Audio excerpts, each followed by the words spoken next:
घने जंगलों के बीच बसा था एक छोटा सा गांव, जिसका नाम था सोनपुर। गांव में लोग शांति से रहते थे और मेहनत करके अपना जीवन चलाते थे। लेकिन गांव के दक्षिण में एक वीरान और डरावना टीला था। कोई भी उस जगह पर जाने की हिम्मत नहीं करता था। कहा जाता था कि वहां 5 औरतों को जिंदा जला दिया गया था। लोग कहते थे, वे औरतें चुड़ैलें बन चुकी हैं। समय बीत गया, पर उस टीले का डर कभी खत्म नहीं हुआ। एक अमावस की रात किसान हरिया गहरी नींद में सो रहा था। तभी उसके दरवाजे पर धीमी सी दस्तक हुई। ठक ठक। डरते हुए उसने पूछा, कौन है बाहर? एक औरत की आवाज आई, मुझे भूख लगी है, रोटी और प्याज दे दो। रात का सन्नाटा और वह आवाज हरिया को कांपाने लगी। फिर भी उसने दया दिखाते हुए दरवाजा थोड़ा खोला और रोटी और प्याज उस अजीब औरत को दे दिया।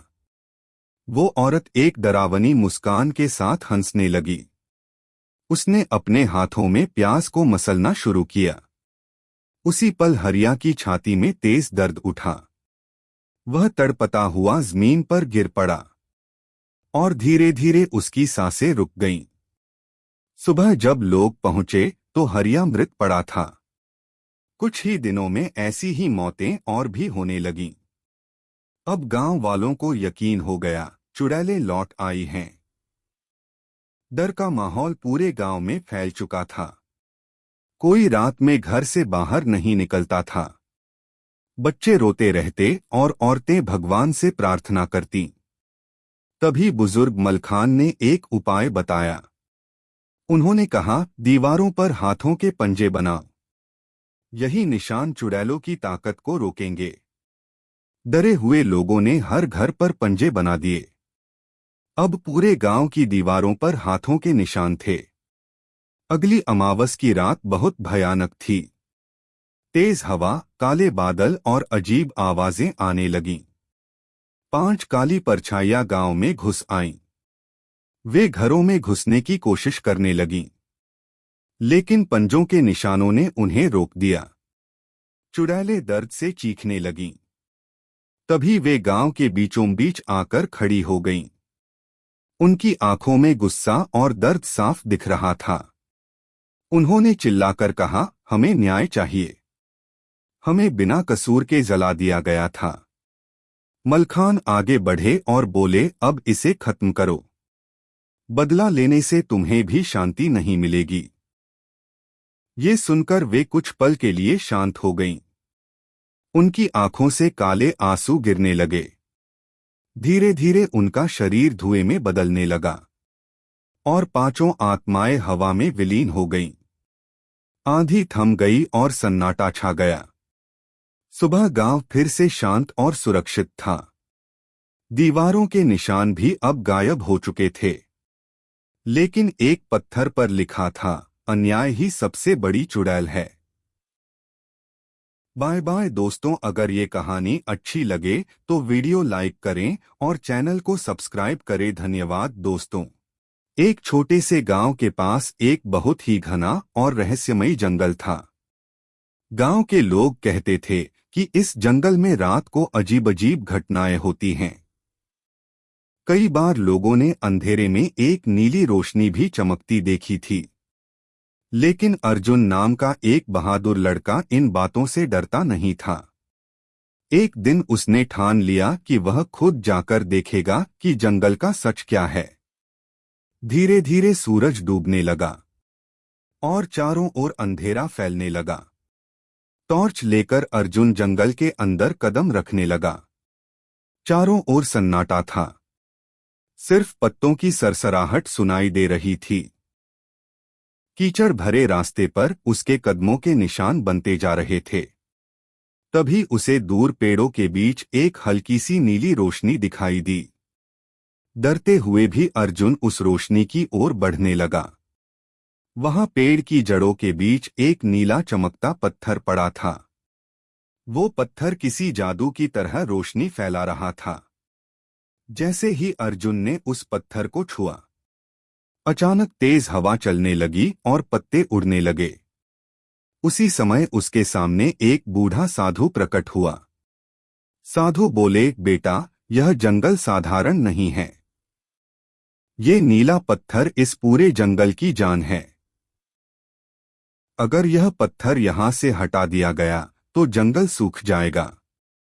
यह सुनकर अर्जुन डर गया और सोचने लगा। फिर उसने धीरे से पत्थर को वापस उसी जगह रख दिया और बोला, मैं इसकी रक्षा करूंगा बाबा। ये सुनकर साधु मुस्कुरा दिए और कुछ ही पल में वे हवा में गायब हो गए। नीली रोशनी भी धीरे धीरे कम होने लगी और जंगल पहले जैसा शांत हो गया। अर्जुन वापस गांव की तरफ जाने लगा। गांव वाले बेसब्री से उसका इंतजार कर रहे थे। अर्जुन ने उन्हें जंगल का सारा राज बता दिया।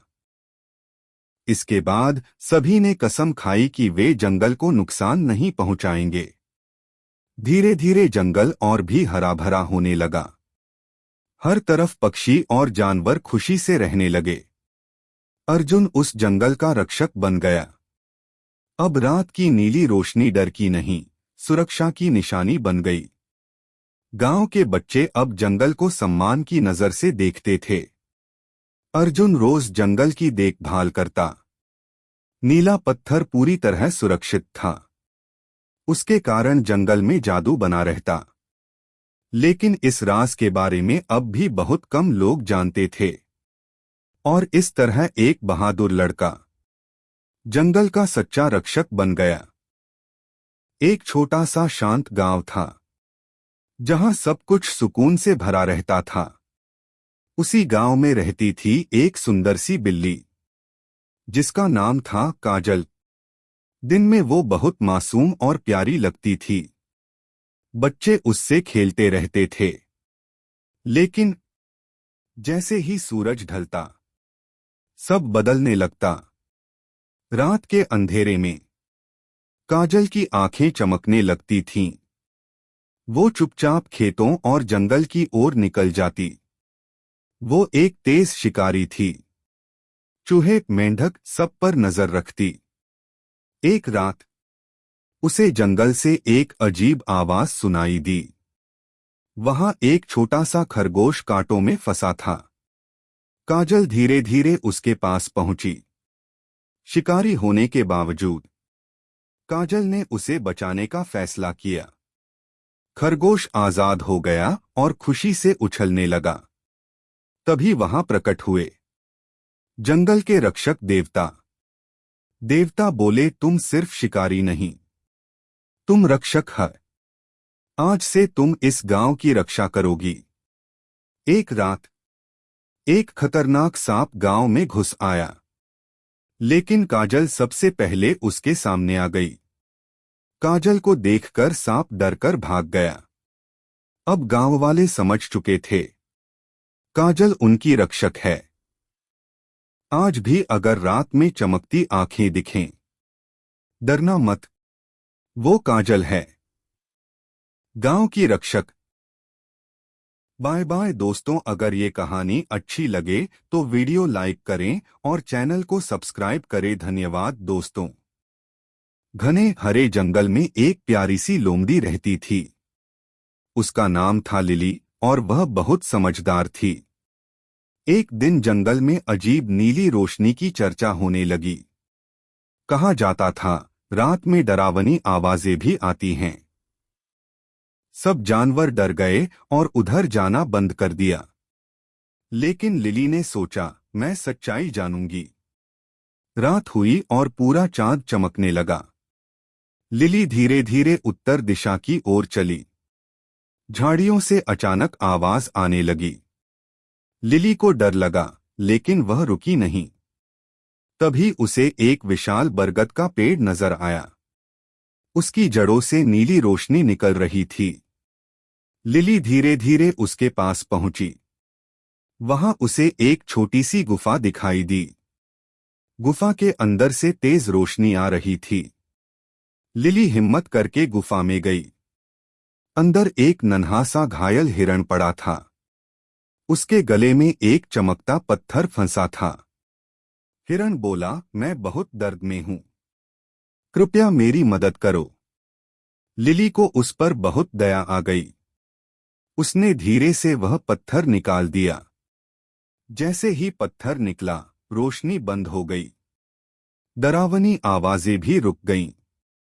सारे जानवर दौड़ते हुए वहां आ गए। अब सब पूरी तरह सुरक्षित थे। हिरण खुशी से मुस्कुराने लगा। तभी जंगल का राजा शेर वहां पहुंचा। शेर बोला, लिली तुम बहुत बहादुर हो। आज से तुम हो जंगल की रक्षक। दोस्तों, अगर आपको ये स्टोरी पसंद आई हो तो वीडियो को लाइक और हमारे चैनल को सब्सक्राइब करें। धन्यवाद दोस्तों।